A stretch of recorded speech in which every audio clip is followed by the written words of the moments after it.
12장입니다. 누가복음 12장 49절부터 53절까지입니다. 누가복음 12장 49절부터 53절까지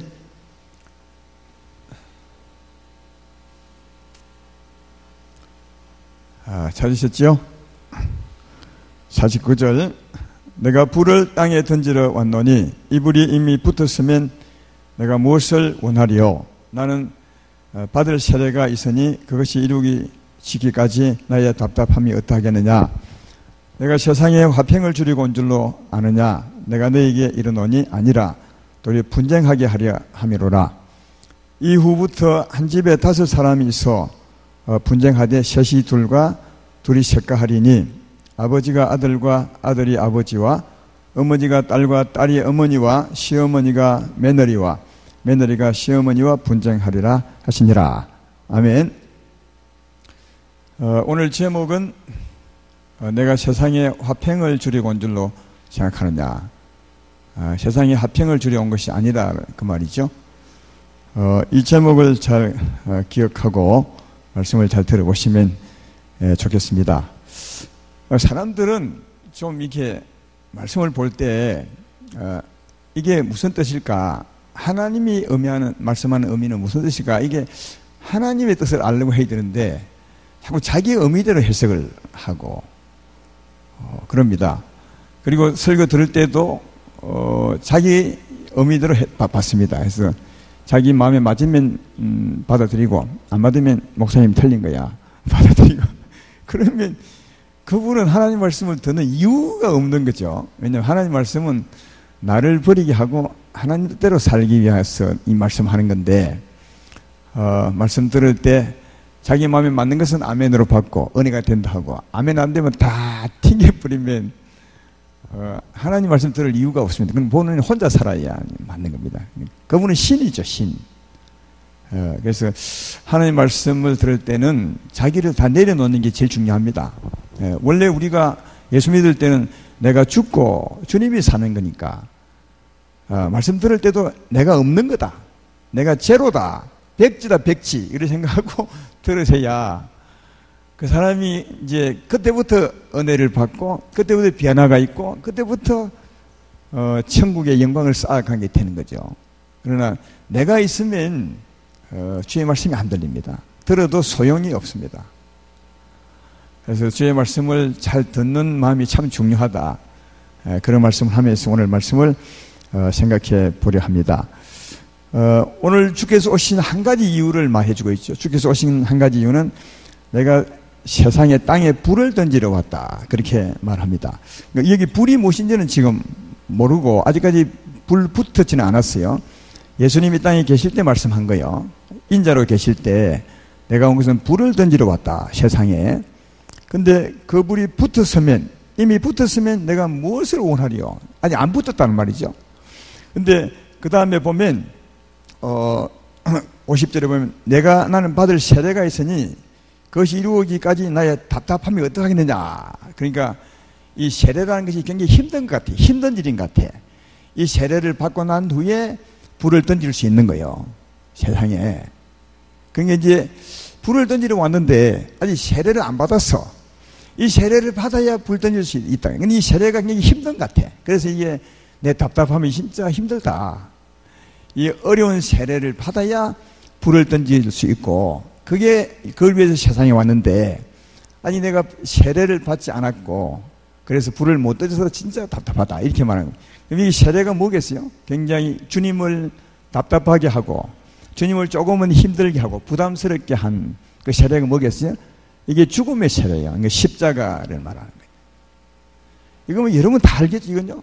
십자가 세례를 말하는 거예요. 이 땅에 계실 때 주님은 아직 십자가를 안 졌거든요. 근데 십자가 짊어질 세례가 있네. 죽음의 세례가 있는 거예요. 그게 굉장히 힘든 거거든요. 그 세례를 받고 난 후에 불을 던질 수 있는 거예요. 그걸 아직까지 안 이루었으니까 얼마나 답답하겠느냐. 그렇게 말하면서 십자가 죽음의 세례가 힘들다는 것을 알 수 있습니다. 그러면 불을 던지러 왔는데 그 불은 십자가 죽음 후에 던진다는 말을 말하죠. 예. 그러니까 십자가 죽음 후에 던지는 불, 다르게 말하면 생명이요. 생명인데 왜 여기는 불이라 했는다. 이 불은 안 믿는 사람 편에 보면 불이 되는 거예요. 그러니까 불의 심판의 불이 되고, 믿는 사람에게는 생명이 되고, 안 믿는 사람에게는 불이 되는 거예요. 그래서 이게 여기는 이제 세상에 땅에 불을 던지려고 왔다니까 이 불을 보는 대상은 세상이 안 믿는 사람이거든. 그래서 이제 불이라 한 거다. 믿는 사람 편에 보면 생명이에요. 성경에도 이 생명을 믿는 사람은 영생이고 생명이지만 안 믿는 사람은 불로 보입니다. 예. 마태복음 3장 11절로 12절에 보면 그 말씀을 알 수 있죠. 마태복음 3장 11절 12절에 이렇게 되죠. 나는 너희로 회개하게 하기 위하여 물로 세례를 베풀거니와 내 뒤에 오신 이는 나보다 능력이 많으시니 나는 그의 신을 들기도 감당하지 못하겠노라. 그는 성령과 불로 너희에게 세례를 베풀 것이요 손에 키를 들고 자기의 타작마당을 정하게 하사 알곡은 모아 곡간에 들이고 죽정이는 꺼지지 않는 불에 태우시리라. 그러니까 예수 믿으면 성령을 받아요. 이게 알곡이 되는 거죠. 그죠? 근데 예수 안 믿는 사람은 죽정이죠. 언젠가는 불에 태우죠. 무슨 불요? 성령의 불에 태워주는 거예요. 하나님의 불에 태워지거든요. 그래서 똑같은 성령 생명인데 믿는 사람은 생명이 되고 안 믿는 사람은 불이 되는 거예요. 이해가 되시죠? 그러니까 이게 십자가 후에 불을 던지러 왔다 이 말은 안 믿는 사람들 눈에 그 불이 되는 거죠. 그러니까 믿는 사람은 누가요? 생명이 되는 거다. 그래서 이 생명을 불을 던지면 그 다음에 어떤 일이 벌어지느냐 그게 나와 있습니다. 52절에 불을 던진 후죠 이후부터 그러니까 불이 던져졌을 때 그죠? 그때 막 집안에 싸움이 납니다. 집안에 싸움이 막 벌어진다. 주님은 그 집안의 싸움을 위해서 왔다는 거예요. 그 집안의 싸움 일으키려고 불을 던졌다는 거죠. 이해가 됩니까? 이런 게 이해가 돼야 주님을 바르게 이해할 수 있어요. 오늘 제가 설명을 해보겠습니다. 예를 들어서 이렇습니다. 한 집안에 10명의 가족이 있다고 칩시다. 10명이 안 믿는 가족이 있는 거예요. 아마 전에 여러분들 집안의 가족과 아마 같을 겁니다. 우리 집안에도 할아버지, 할머니, 아버지, 어머니, 우리 6남매 형제였으니까 꼭 10명이네, 그죠? 10명이. 아마 여러분의 집안에도 10명 정도 될 겁니다. 옛날에는요. 그래서 10명 가족이 있어요. 지금은 안 믿는. 그 중에서 한 사람이 예수 믿는 거예요. 장남이. 장남이 예수를 믿으면 그가 회개하고 예수의 십자가를 믿음으로 뭘 받아? 생명을 받아. 그 집안에. 근데 한 사람은 생명 받았지만 다른 사람이 볼 때는 뭐예요? 불이요, 불. 그래서 예수님이 그 집에 불 던진 거예요. 알겠어요? 한 사람은 생명을 가졌는데 안 믿는 9명이 볼 때는 불이 던져진 거죠. 여러분 이건 진짜입니다.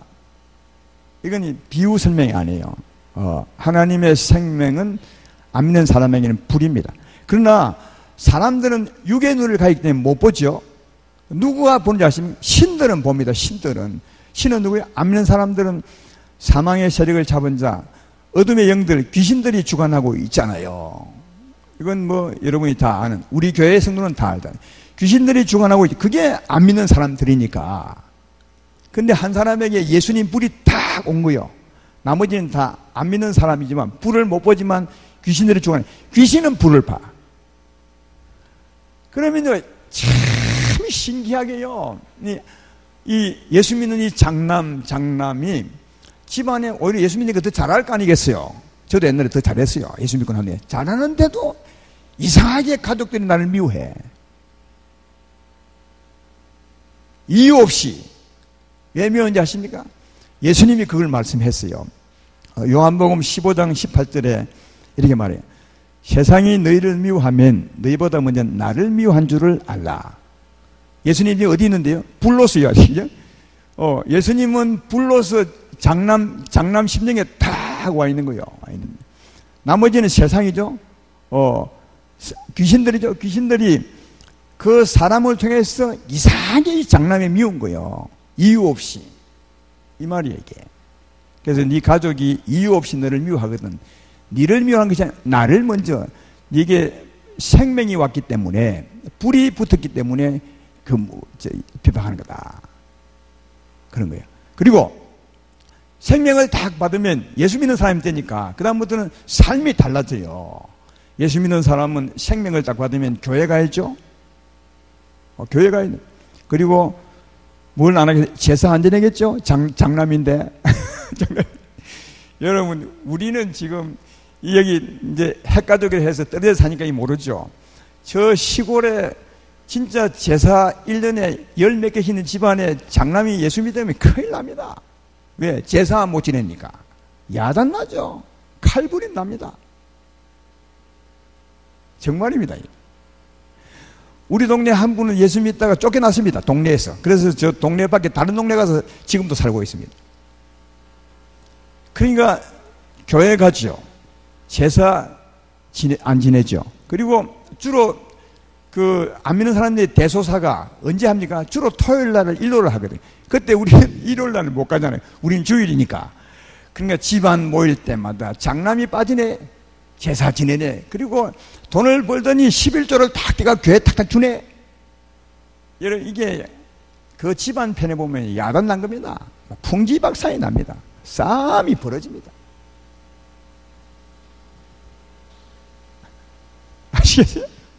그걸 말해요, 그걸 말해요. 근데 주님은 그렇게 하기 위해 왔대. 그렇게 하기 위해서요. 풍지박산 나기 위해서 왔다는 거예요. 여러분, 그때 이러죠. 그 중에, 집안에 조금, 말빨이 서는 사람 있죠. 보통 조금 많이 배운 사람, 좀 어른 취급받는 사람이 있잖아요. 그런 사람이 이제 그런 싸움이 벌어졌을 때 중재 역할을 하죠. 예수 믿는 사람은 장남을 어느 날 부르죠. 그리고 가족들 다 불러 모아서 하는 말이, 야, 니 장남 아니냐? 장남이 예수 믿고 제사 안 지내면 되겠냐? 집안이 망할 거 아니냐?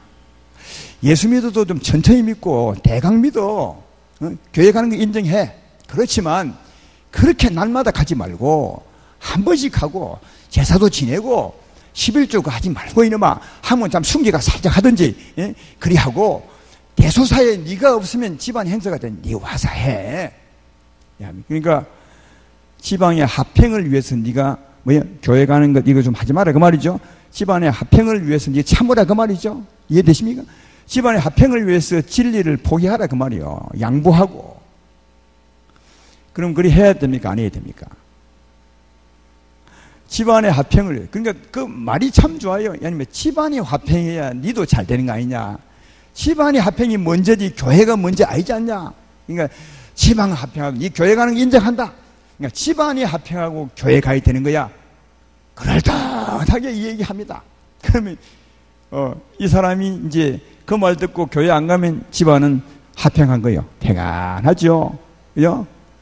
근데 주님은 뭐라 해요? 세상에 화평을 주려 온 게 아니라 박살내기 왔다는 거예요. 이 말은 주의 마음 뭐예요? 교회 가라는 거예요. 11조 하라는 거예요. 그 말 듣고 진리를 포기하지 말라는 거예요. 진리를 따라 살라는 거예요. 제 말이 되면 하민합시다. 그 말이요. 세상에 화평을 주러 왔다. 세상에 뭐요? 내가 온 것은 세상에 화평을 주러 온 것이 아니라 온 줄 생각하느냐? 아니라 이 말은 다르게 말하면 네 집안 예수님 밖에서 네 집안 평안하기 위해서 교회 가는 거 멈추지 말라는 거예요. 예, 네 비관이 깨어지더라도 교회 가는, 왜? 교회 가는 게 풍지박산 나는 거예요. 근데 이런 게 우리 잘 안 되니까 이해가 안 되죠. 근데 성경은 이렇게 말해. 오늘 본문과 똑같은 말씀이 마태복음 10장에 있어요. 10장이 똑같은 말씀이에요. 근데 나는 오늘 본문을 누가복음을 인용했어요. 누가복음을 불 때문에. 근데 10장에 보면 이런 말이 있어요. 마태복음 10장 37절에 아버지나 어머니를 나보다 더 사랑하는 자는 내게 합당치 아니하고 아들이나 딸을 나보다 더 사랑하는 자도 내게 합당하지 아니하며. 이게 무슨 말이야? 아까 그 중지했던 사람, 야, 뭐 교회 가지 마. 가도 대충 가. 왜 그리 날마다 가? 제사도 지내. 이게 아니라는 거예요. 그 어머니 말, 그 딸 말 듣는 게 아니라는 거예요. 알겠어요? 제사 지내면 안 된다는 거예요. 교회 가야 된다는 거예요. 그 말 하고 있는 거예요. 그러니까 집안의 화평을 위해서 진리를, 하나님 뜻을 포기하는 것은 내게 맞지 않다. 그럼에도 불구하고 가야 되는, 그러니까 그럼에도 불구하고 가면 계속 분란이 나겠죠. 그 장남으로 말미암아. 그래도 주님은 가라는 거예요. 그러면 자기 식구들하고 분란 나고 싸움 나고 화평이 깨져본데 계속 그래 다녀야 됩니까? 그렇습니다. 단언히 말 그렇습니다. 그러면 그 가족이 어떻게 되느냐? 그 가족들을 예수 믿 정도해서 이를 옮겨야 돼. 세상에서 예수께로 옮기셔야 돼. 그 가족들은 내가 열심히 더 교회 다니면서, 왜? 교회 다녀야 하나님이 역사해. 전도에도 하나님이 역사해요. 그래서 그 가족들을 전부 다시, 지금까지는 안 믿고 세상에 있지만 그 사람들 주 안으로 옮기는 거예요. 한 사람씩, 두 사람씩. 그래서 주님 안에서 화평하라는 거예요. 주님 안에서. 오늘 아까 제목이 뭡니까? 내가 세상의 화평을 주로 생각하느냐? 다시 말해, 주님 밖에 저끼리 잘 살도록 온 게 아니라는 거예요. 거기는 전부 박살내고 깨고 싸우게 해서 주 안에서 화평하게 하기 위해서 왔다. 그 말 하고 있는 거예요, 주님은요. 그러니까 주님 오신 진짜 목적은 주 밖에서 화평이 아니라 주 안에서 화평하는 거예요. 맞죠? 예. 오늘 본문 51절을 보시면, 내가 세상의 화평을 주려 오는 줄로 생각하느냐? 예. 안 믿는 집안에서 저끼리 잘 살도록 아무 문제 없도록 하기 위해서 온 줄 아냐? 아니라는 거예요. 내가 너에게 이르노니 아니라 도리어 분쟁하게 하는, 그러니까 세상은 분쟁하기 위해서 왔다. 불 던져서. 이걸 거꾸로 말하면 뭐죠? 주님 안에서 화평하기 위해서 온 거다. 성경은 예수님 밖에서 화평을 원치 않고 예수님 안에서 화평하기를 원하고 있어요. 에베소서 2장 14절로 16절에 이런 말씀이 있죠. 그는 우리의 화평이신지라 둘로 하나를 만드사 원수된 것 곧 중간에 막힌 담을 자기 육체로 허시고 법 조문으로 겐 계명의 율법을 폐하셨으니 이는 이 둘로 자기 안에서 한 세 사람을 지어 화평하게 하시고 또 십자가로 이 둘을 한 몸으로 하나님과 화목하게 하려 하심이라. 원수된 것을 십자가로 소멸하시고, 이렇게. 그러니까 여기 말은 둘이요, 둘. 둘이 누굽니까? 예수 믿는 사람, 안 믿는 사람. 이 둘을 화평하는데 어떻게? 십자가로 예수님 안에 데리고 와서 화평하는 거예요. 성령으로. 예수님 믿지 않는 그 밖에서 가족끼리 화평하게 살기 위한 것이 아니라 그건 막 화평을 깨서 예수님 안에 데리고 오더라서 주 안에서 화평하게 하는 것이 하나님의 뜻이라. 그렇게 말하죠. 그 말씀은 빌레몬서 1장 20절에도 이렇게 말합니다. 오 형제여, 나로 주 안에서 너로 말미암아 기쁨을 얻게 하고 내 마음이 그리스도 안에서 평안하게 하라. 에베소서 4장 1절로 3절에도 그러므로 주 안에 갇힌 내가 너희를 권하노니 너희가 부르심을 받은 일에 합당하게 행하여 모든 겸손과 온유하고 오래 참음으로 사랑 가운데서 서로 용납하고 평안에 매는 줄로 성령이 하나 되게 하신 것을 힘써 지키라. 성령 안에서 평안한 것을 지키라. 그렇게 말씀하죠. 그러니까 아까 그 집안에 맑게나 좀 하시고 또 존중을 받는 어른이, 야 이 사람아, 집안이 화평해야 좋은 거 아니냐? 대충 믿어 제사도 좀 지내고 적당하게 하면서 화평해. 이런 말은 틀렸다는 거예요, 주님께서. 예. 그러니까 주님의 진리를, 주의 뜻을 따라 사는 것을 양보하거나 그걸 포기하면서 화평하는 것 원치 않다는 거예요. 이해되죠? 사실은 주님을 따라 사는 것을 포기하면 가족끼리 화평하죠. 그런데 주님은 화평하러 온 것이 아니라 오히려 분쟁케 하러 왔다니까. 이 말은 다르게 말하면 주님을 따라 살아야 돼. 분쟁하더라도 주님을 따라 사는 것이, 진리를 포기하지 않고 주의 뜻을 따라 사는 것이 주의 뜻이라는 거예요. 이런 고민 많이 하더라고요. 예수님 처음 믿는 사람들. 목사님, 나 때문에 집안이 막 엉망이 됐습니다. 우리 집안이. 큰일입니다. 근데 이걸 어찌 해야 됩니까? 그때 어떤 분도 상담해 줄 때 그래. 야, 적당하게 해. 너무 그러면 가족들이 튀어. 나중에 어떻게 하려고 그래. 그래 하는데 그게 잘못됐다는 말. 예수님은 그렇게 말한 적이 없어요. 네 부모 형제보다 나보다 부모 형제를 더 사랑하는 것은 내게 맞지 않고, 이 말은 부모를 미워하고 하나님 사랑하라 그 말이 아니에요. 부모의 말을 따라서 주의 뜻을 따르지 않는 것은 맞지 않다는 거예요. 그러니까 주의 뜻을 따르는 것이 맞다. 부모님과 좀 갈등이 있더라도 그래야 네가 나를 따를 때 내가 너와 함께하고 내 부모를 구원하고 인도하사 주 안에서 합행케 하는 것이라 그렇게 말씀하고 있는 겁니다. 따라서 혹시 이런 행편에 있는 분이 계시면 절대로 주님 밖에서 합행하려 하지 마시고 주의 뜻을 따르는 것을 포기하거나 양보하거나 좀 느슨하게 해서 합행을 하지 마시고 더 주님을 믿고 주님을 따르고 주의 사랑으로 사랑함으로 그 사람들을 주께로 이끌어서 합행하려 하는 그런 우리가 될 때 주님 보시기에 기쁜 주의 제자가 된다는 사실을 잘 발견해 볼 수가 있습니다. 이런 비단 예수 안 믿는 집안에만 있는 것이 아니라 교회에서도 마찬가지입니다. 교회에서도 때때로 분쟁이 많이 있죠. 여러분 교회 분쟁들 주로 특히 이제 교회 지도층에 있는 분들 이게 분쟁을 보면 어떻게 왜 뭐 때문에 분쟁하냐 아십니까?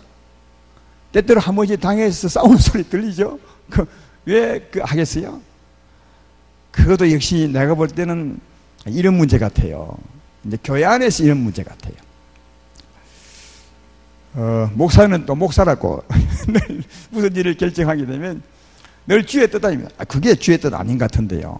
주의 뜻은 이런 거 아닙니까? 이렇게 말하고 장로님들은 아니 지금 돈도 없는데 세상 행편도 힘든데 그거 못합니다. 예, 그거 지금 합니까? 나는 주의 뜻인데 해야 안 되겠습니까? 장로님은 대부분 좀 장로님들은 주로 대부분 살림 걱정을 많이 하더만요. 성도님들 눈치를 좀 많이 보시는 것 같아요. 성도님들 행편이 이렇고 또 성도님들 분위기가 안 좋은데 이 못합니다. 나는 늘 그게 주의 뜻이면 해야 안 되겠습니까? 늘 이런 싸움, 이게 거룩한 싸움이에요, 사실은. 이 반드시 있는 겁니다. 예수 믿으면 한 사람이 믿으면 집안에 있는 것처럼 교회에서도 있습니다. 반드시 있습니다. 이게 주의 뜻을 따르느냐 아니면 우리 생각, 우리 행편, 우리 뜻을 따라 하느냐. 제가 볼 때는 우리 교회에서 가장 많은 문제가 이 문제 같아요. 여기에 좀 분쟁이 있거든. 스파크가 나거든요. 이게 어떨 때는 오래 갈 때도 있습니다. 또 격렬할 때도 있습니다. 그럴 때 사람들은 중재하죠. 중재. 어떻게 중재하느냐.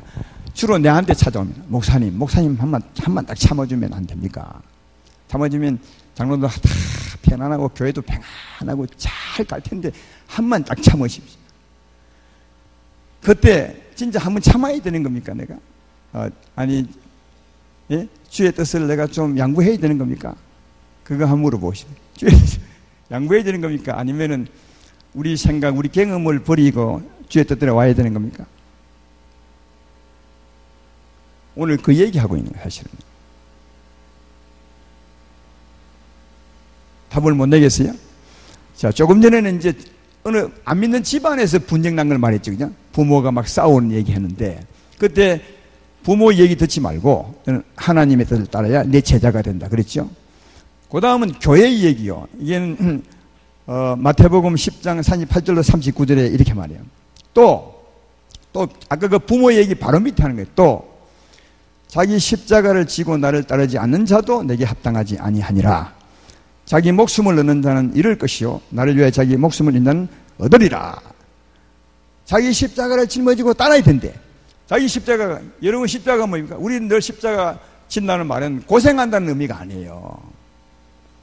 우리 교회는 이거 참 잘 되어 있죠. 로마서 6장 말씀처럼 우리가 알거니와 우리의 사람이 예수 함께 십자가에 못 박힌 것은 제 몸이 매라요. 예? 그러니까 십자가 지는 것은 예수의 십자가를 내 십자가로 지는 겁니다. 다시 말해 예수와 함께 내 옛사람이 죽은 것을 믿는 거예요. 옛사람이 뭔데요? 내 생각과 내 뜻이요. 그러니까 예수의 십자가를 짊어지는 것은 내 생각과 내 뜻을 버리는 거예요.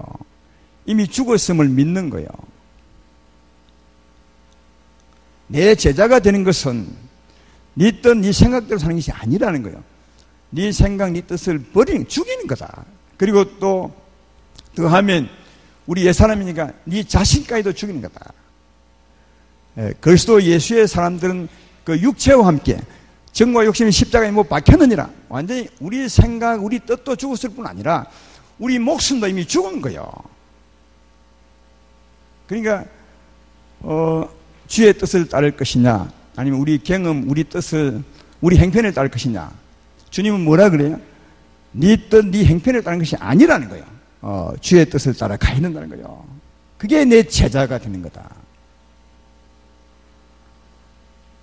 그러니까 주님은 진리를 양보해 본 적이 한 번도 없어요. 주님은 진리를 양보해 준 적이 없어요. 그러니까 물론 이제 그 조금 늦추거나 이런 건 있을지 모르겠어요. 그러나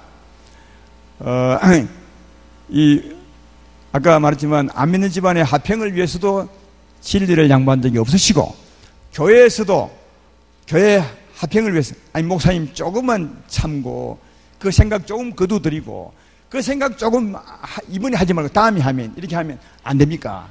교회 평안하게요. 주님은 그때 자기 뜻을 버린 적이 한 번도 없어요. 왜? 진리는 포기하는 것이나 버리는 것이 아니에요. 누가 버리느냐?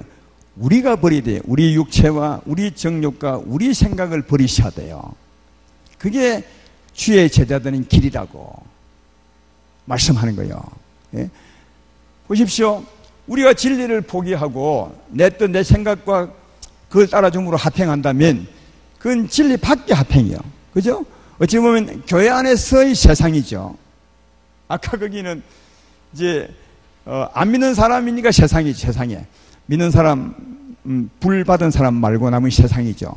세상에 화평을 주러 온 것이 아니라고 한 것처럼 교회 안에서도 진리가 아니면 내 뜻, 내 생각이니까 역시 교회 안의 세상이요. 교회 안의 세상에서 화평하러 온 것이 아니라는 거예요, 주님은. 오히려 그걸 깨고 주님을 따라 삶으로 주 안에서 화평하기 위해서 내가 온 거다. 그래서 네 부모보다 나를 더 사랑하지 아니하면 내 제자가 되지 않고, 네가 십자가를 짊어지고 나를 쫓지 아니하고도 내 제자가 되지 않고, 네 목숨까지 버리지 아니하면 내 제자가 되지 못한다. 그러니까 주님은 이 부분에서 아주 강해요. 진리 포기하신 적이 한 번도 없어요. 왜 그런 줄 아십니까? 주님 자신이 진리예요, 진리. 내가 곧 길이요 진리요 생명이라. 할렐루야. 주님 자신이 길인데 어떻게 주님 자신을 포기해? 그럼 하나님 자신을 포기하는 건데. 또 있어요. 우리는 진리가 아니라 진리를 받은 사람이죠. 주의 말씀대로 해야 될 이유가 있어요. 큰 이유가. 주의 말씀대로 살아갈 때 주님이 함께해요. 하나님이 함께 하세요. 이게 진짜 큰 복이죠. 여러분, 주의 뜻대로 산다고 하는데 주님이 함께 하지 않으면 그보다 큰 불행이 어디 있어요? 여러분은 혼자서 주님이 나와 함께 할 거다 하지만 주님은 함께 하지 않는데, 우리 길 갈 때 우리를 지켜주지 않을 것이고, 기도할 때도 은혜를 베풀지 않을 것이고, 성령의 역사가 없을 것이고, 내가 하는 일을 주님이 보상도 안 할 것이고,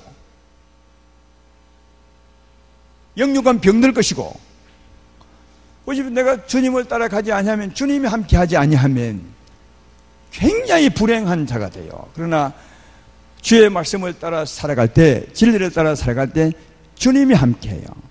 그러면 그 함께 하신 주님이 내 힘이 되죠. 내 보장이 되죠. 나를 지켜주면 되죠. 그 주님이 함께 하심이 나의 복 있는 삶이 되는 거거든요. 그래서 진리를 양보하거나 주의 뜻을 조금 포기하는 것은 이건 하나님의 뜻이 아니다. 하나님이 함께하지 않으신다. 요한복음 8장 29절에 주님이 이렇게 말씀하죠. 나를 보내신 이가 나와 함께 하시도다. 나는 항상 그가 기뻐하시는 일을 행함으로 나를 혼자 두지 아니하셨느니라. 주님은 이 말들 보면 주님은 한 번도 주의 뜻을 어긴 적이 없어요. 우리는 물론 어겼다 해결했다 어기다 해결하죠. 그러나 그는 주님은 그 정도는 주님이 주의 뜻을 따른다고 인정해. 우리의 약함을 아니까. 하나님, 예수님은 하나님의 아들이니까 좀 우리와는 다르게 한 번도 주의 뜻을 어긴 적이 없어요. 근데 그런 분이 왜 그 말을 하겠어요? 나는 한 번도 주님의 뜻을 어긴 적이 없다. 항상 주님이 기뻐하는 일을 한다. 왜 그 얘기 했냐? 하나님이 항상 나와 함께 한다는 거예요. 이 말은 우리에게 역으로 말해줍니다. 너희가 삶의 실패도 하지만 회개하고 또 주님을 따라가면 주님이 항상 너와 함께 한다. 그거 말씀해 주기 위한 거예요. 항상. 그래서 어떤 일이 있어도 주 밖에 화평이라는 명목을 위해서 주의 뜻을 참거나 포기하거나 양보하는 일은 없어야 돼요. 그래야 주님이 함께 하세요. 그것이 주님이 기뻐하는 삶이고 복 있는 삶임을 알 수가 있어요. 특별히 교회 지도자, 특별히 목사는 진짜 중요해요. 그러니 구약을 우리에게 기록해 준 이유가 그거예요. 구약에는 우리가 여러분 성경을 한번 쫙 눈 감고로 한번 생각을 해봐. 구약의 그 왕들과 선지자들의 그 모습을요. 그리고 그들의 삶에 대한 하나님의 역사를 한번 쭉 보라고요. 아하방을 볼까요? 아하방. 우리가 아하방은 벌써 다 인상이 안 좋죠? 나쁜 왕이니까. 아하방이 왜 나쁘느냐? 자기 부인 때문이에요. 부인이 이웃나라 시돈 사람의 왕의 딸이며 공주죠. 이 사람이 시돈의 신을 갖고 왔어요. 바알신이죠. 그래서 와가지고 아하방으로 하여금 바알을 섬기게 만들었어요. 그러니까 하나님을 떠나게 만들었죠. 진리를 떠나게 만드셨어요. 그 때문에 왕이 진리를 떠나니까 어떤 일이죠? 대표자가 진리를 떠나니까 그 국민을 통솔하는 백성을 통솔하는 대표자가 딱 떠났는데 어떤 일이요? 비가 안 와. 3년 6개월 동안. 아니 왕이 하나님을 떠났는데 온 나라에 비가 안 오면 어찌되겠어요? 왕 때문에 누구의 백성이 어려운 거예요. 3년 6개월 동안 비 안 와요. 그 대표자가 그렇게 무서운 거예요. 대표자가 하나님을 떠나면, 특별히 말씀대로는 대표자가 떠나면 하나님이 그와 함께 하지 않죠. 함께 하지 않냐면 그의 말씀과도 함께 하지 않아요. 그러니까 교회에 와서 말씀을 열심히 하겠죠. 그러나 그 말씀과 하나님이 함께 하지 않아요. 그러니까 설교는 늘 듣지만 어쩌면 좋은 설교는 감동도 받겠죠. 그러나 하나님의 생명은 역사하지 않아요. 그럼 누가 불행하냐? 주의 종도 불행하고 여러분도 성도도 엄청 불행한 게 되는 거예요. 사울은 내가 보니까 딱 2번 하나님을 거역했어요. 2번. 사무엘상 13장에서 한번, 그것은 사울이 한번 겁이 많아가지고 제사장이 올 때까지 기다려야 되는데 너무 위급한 상황이라 자기가 제사를 지내버려요. 그래가지고 하나님이 실망을 하고 내가 너 왕 세운 것을 후회하노라 그러죠. 2번째는 사무엘상 15장이에요. 아말렉으로 말미암아 하나님은 다 죽이려 했는데 사울이 남겼어요. 그때는 백성 때문에. 이번 주일도 제가 좀 말할 건데 백성 때문에 어겼어요. 그때 하나님이 찾아오셔서 말합니다. 내가 너를 세운 것을 진짜 후회하고 네가 내 말씀을 버렸으므로 나도 너를 버린다 했어요. 그런데 문제는 그요. 하나님이 사울을 버렸어요. 그때부터 사무엘상 15장에 버렸어요. 그런데 사울은 그때부터 한 10몇 년 동안 왕 노릇해요. 10몇 년 동안. 그렇죠. 역사를 봐. 다윗이 왕 될 때까지. 그때는 다윗이 그 후에 한 10몇 년 후에 다윗이 왕이 되거든요. 그러니까 10몇 년 전에 하나님 버렸어. 사울을. 근데 사울은 왕 노릇 했어요. 10몇 년 동안. 그렇지만 기억해요. 하나님이 떠났어요. 성령이 떠나버렸어요. 그러니까 성령의 통치가 없는 백성이 되어버린 거죠. 누구 때문에? 사울 때문에. 백성의 지도자가 하나님을 떠났어요. 그러니까 하나님이 그 지도자가 떠났으므로 백성과도 함께 하지 않았어요. 그래서 하나님의 통치가 없는 불행한 백성이 되어서 얼마나 10년 동안 고생한 줄 아시면 블레셋에 매일 당하고 고생했어요. 엘리 제사장, 그 제사장이 하나님을 떠나자 하나님 영광이 떠나버렸어요. 그러면 누가 손해인데? 엘리 제사장도 제일 손해고요. 백성이 힘든 거예요. 그래서 지도자는 진짜 중요해요. 대표자는. 그러나 다윗 같은 경우는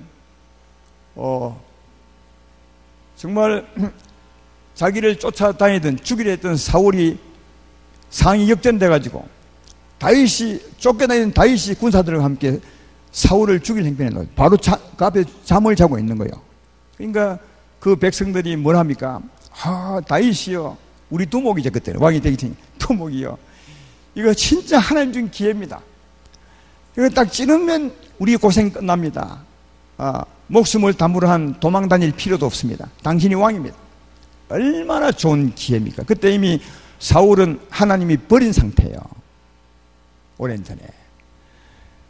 그럼에도 불구하고 다윗도 아마 그만 있었던 것 같아요. 다윗도 죽이고 싶은 마음이 있었어요. 전에 들으셨지만. 그래서 죽이고 싶은 마음을 옷자락을 조금 잘라.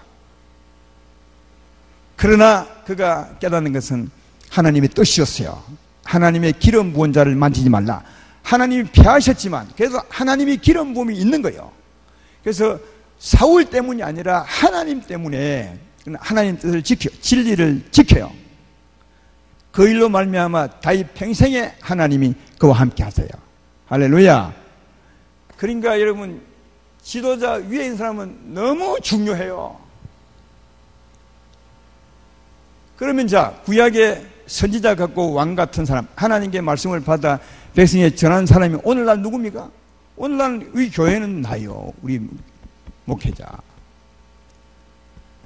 내 책임이 얼마나 큰지 아십니까? 내가 자칫 잘못해서 사울처럼 한두 번 떠나면 끝입니다. 저는 그걸 요즘 굉장히 많이 느껴요. 아니 하나님 말씀을 성도님에게 하신 적이 있습니까? 교회 전체를 위한 말씀을요. 여러분 대답해봐요. 아니 교회 전체 일을 위한 하나님 말씀, 하나님이 교회 무슨 일을 할 때 목사 위에 다른 사람에게 말한 적 있습니까? 교회 이걸 하라, 이걸 하라. 보니 개인에게는 하나님 말씀해 다. 개인에게는 다 하나님이 계시고 성령으로 말씀하고 하죠. 그러나 교회 전체를 위한 일을 할 때 누구에게 말씀합니까? 하나님은 한 분이니까 대표자에게 말해요. 교회 대표자에게. 나에게 말하죠. 나에게. 다른 사람에게 말 안 합니다. 여러분. 근데 내게 말한 이 말씀을 내가 안 지키면, 내가 못 지키면, 진리를 포기하면 어찌 되겠어요? 그러면 내 손해가 아니라 나로 인해 백성들이 손해볼 수 있다니까요. 근데 이게 참 내가 늘 말하지만 참 딜레마예요. 왜냐하면 저는 일 안 했으면 하나님 일 안 했으면 좋겠어요. 하나님이 그냥 신이 나타나셔가지고 하나님 계시니까 하나님 또 천사를 또 보낼 수 있잖아요. 그러면 괜히 나보고 말하지 말고 하나님이 말씀할 때는 천사를 보내가지고 흰 옷을 쫙 입고 와서 빛이 반짝반짝 나는 가운데 하나님이 말씀하시기를 이리 하라 한다. 너무 좋겠어요. 그러면요. 그러면 내가 오해를 안 받아. 근데 하나님이 내게 말씀하셨어요. 그리고 하나님 말씀하셨다 해도 안 믿는 거예요. 왜? 지난해나 비슷한 사람 같거든. 근데 하나님은 그 사람의 말을 믿는 게 믿음이라 그랬어요. 만약 그가 하나님의 말씀을 하지 않고 속였다면 그 주의 종은 끝나는 거예요. 하나님이 엄연히 살아계십니까? 그러니까 우리 성도님들은 이런 체계를 좀 아시고 하나님은 우리 교회 전체를 위한 일은 또 설교의 일은 목사님 통해서 하신다. 그걸 하나님 말씀으로 받고 괜히함이 있어야 될 텐데 이게 없으면 늘 싸움이죠 뭐. 그럴 수밖에 없잖아요. 아니 당신만 하나님 뜻이야. 우리 말도 하나님 뜻 아니야. 하신다면 이 싸움이 끝날 수가 없는 거예요. 기억하십시오. 하나님이 질서 없게 어느 날은 담임 목사에게 얘기했다가 어느 날은 누구에게 절대로 그런 분 아니에요. 성경에 그런 적이 있으십니까? 찾아오시면 내가 목사를 내 그만둘게요.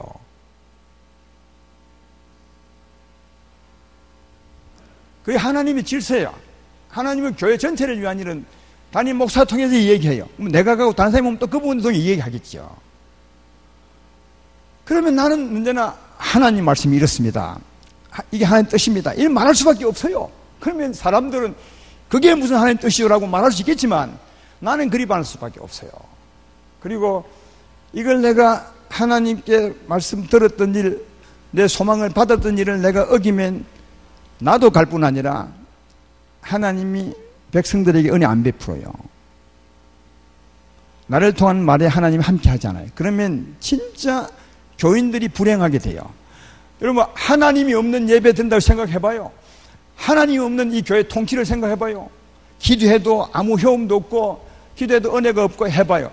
이게 무슨 놈 교회예요? 교회라는 것은 하나님의 통치가 통하는 게 교회예요. 하나님의 통치가 막히면 교회가 이미 끝난 거예요. 그래서 이런 일을 진짜 크게 생각해야 된다고요. 진짜 너무너무 가슴 아픈 이 부분이에요. 저는 우리 교인들이 정말 열심히 하고 순수하게 일해요. 내가 볼 때 나는 우리 교인들 진짜 자랑해, 최고라 생각해요. 우리 교회 마산의 연합회 모일 때 자랑 많이 해요. 진짜 우리 교인 중에 대단한 분들이 많다고요. 그러나 이 한 부분은 좀 우리가 고치셔야 돼요. 그래야 하나님이 하나님 되고 하나님의 통치가 우리 가운데 이루어지고, 누가 복이 있느냐? 우리 성도가 복이 있는 거예요. 사울 2번 잘못했는데 떠나버렸어요. 엘리사 때는 영광이 떠나버렸어요. 아합시 때 3년 6개월 동안 비 안 와요. 성경을 한번 보세요. 전부 그런 일이에요. 하나님을 경외하는 사람, 하나님 함께 하시고 그 백성을 축복하시고 하는 일이 잘 되게 하시고, 나 그 지도자가 하나님을 떠나면 그 나라에 은혜가 없는 거예요. 물론 이 말 꼭 기억해. 여러분 개인에게는 영생 얻었습니다. 하나님 계십니다. 기도하면 개인적인 믿음 따라서 은혜를 베풉니다. 다니엘 같은 분은 바벨론의 포로로 잡혀가 있어도, 그죠? 바벨론 포로에 있어도 그건 하나님과 교제하잖아요. 이게 개인적으로는 문제 없어요. 그러나 교회 전체에서 말씀하시거나 전체에서 일하실 때는 하나님이 그 종과 함께 하지 않기 때문에 은혜가 없는 거예요. 그래서 이런 부분이 굉장히 큰 것이다. 따라서 제가 오늘 이 말씀할 때 꼭 부탁하고 싶은 게 있습니다. 기도입니다. 무슨 기도냐 하면, 여러분들은 늘 주의 종을 통해서 말씀을 받으면서 때때로는 은혜 받았다, 때때로는 은혜 안 받았다 이렇게 하지만, 나를 위해서 기도 많이 하시죠. 감사합니다. 감사합니다. 그러나 이 기도 하나 더 보태달라고요. 우리 목사님이 절대로 진리 떠나지 않도록, 어떤 경우에도 하나님 말씀을 떠나지 않도록 해주셔야, 이 용기가 정말 필요해요. 용기가 엄청 필요해요. 이런 분 많아요. 목사님 조금만 양보하세요. 조금만 양보하면 됩니다. 그러면 교회가 잘 될 겁니다. 이런 일이 비질비질해요. 그러면 그리 하면 뭐 내 목회 동안 편하겠죠. 아무 일이 없이 그냥 예 알겠습니다. 그러면 누가 우리 교회가 불행해지는 거예요. 그런 고집 내가 왜 싸울 하겠어요? 한번 생각해 봐요. 제 말이 틀렸습니까?